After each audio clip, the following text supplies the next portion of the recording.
আসসালামু আলাইকুম। অবশেষে আমগুলা হালিশহর থেকে আনলাম অটো রিক্সা করে, যেহেতু আমার বাসা পাঁচতলায়। আমগুলা পাঁচতলায় তুলতে আমার অনেক কষ্ট হয়েছে, যেহেতু আমি সহজেই ভারী জিনিস উপরে তুলি না, লোক দিয়ে তুলি। তো আজকে কাউরে পাই নাই, পাঁচতলা তুলতে আমার খবর হয়ে গেছে। যাই হোক, তারপরে আমি আস্তে ধীরে প্যাকেটটা আমি খুললাম। প্যাকেটটা অনেক ভালোভাবে মজবুতভাবে এটা বাঁধছিল, খুলতে পারছিলাম না। আমি বুঝে গেছি প্যাকেটের মান দেখেই যে ভিতরে আমের অবস্থা হয়তো 12টা বেজে গেছে। তো যেহেতু ভিতর থেকে গ্রান বেরোচ্ছে, আম পাকার প্লাস আমের রসের গ্রান পাচ্ছি, তো আমি খুবই চিন্তিত ছিলাম যে আমগুলো আমি ভালো পাই কি না। যেহেতু 2টা দিন আমগুলা পরিবহনের মধ্যে ছিল, যেহেতু কাভার ভ্যানের মধ্যে আমগুলা, যে কাভার ভ্যানের দরজাটা লাগানোর পরেই তো ভিতরে একটা ভাবসা গরম পড়ে, এটার ফলে ফল জাতীয় জিনিসগুলো নষ্ট হয়ে যাওয়ার সম্ভাবনা থাকে বেশি। তো যেহেতু আমগুলা খাগড়াছড়ি থেকে পাঠাইছে গত 2 দিন আগে, তো 2 দিন হইলেও আমি পেতে প্রায় 2 দিনের বেশি সময় লেগে গেছে।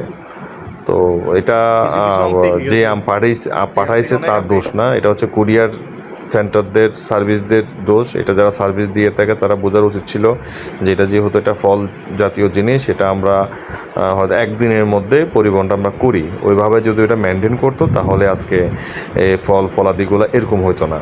আমি যখন কুরিয়ার সার্ভিস সেন্টারে যখন যাই, তখন গিয়ে দেখি যে ফলের যে সেকশনটা এখান থেকে প্রচণ্ড পরিমাণে মানে ঘ্রাণ বলবো না, গন্ধ বের হচ্ছিল, ফল পচা গন্ধ, প্রচুর গন্ধ বেরোচ্ছে।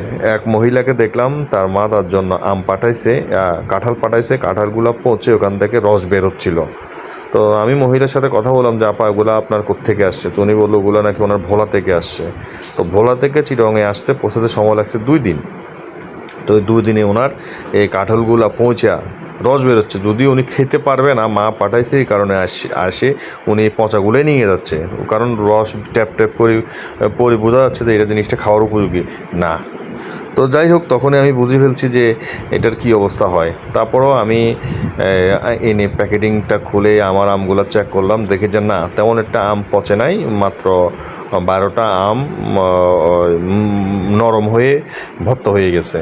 তো এই 12টা আম আমি এগুলো আলাদা করে ফেলে দিছি, বাকিগুলো আমি গুছিয়ে সুন্দর করে ফ্রেশ করে আমি আমার বাসার টেবিলে প্লাস র্যাকের মধ্যে এগুলো সারিবদ্ধ করে রেখে দিছি, যেন ভালোভাবে যেন থাকে। যেহেতু আম এখানে প্রায় 23 কেজি আম, আমার রুমমেট না, আমার পাশে ফ্ল্যাটে যে থাকে আমার সহকর্মী, ওনাকেও আমি এখান থেকে কিছু আম দিছি।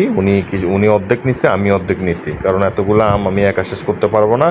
যদিও আম আমার অনেক ভালো লাগে, আমি আম প্রতিদিনই আম খাই, নিচে গেলে আমার আগে নজরে পড়ে আম।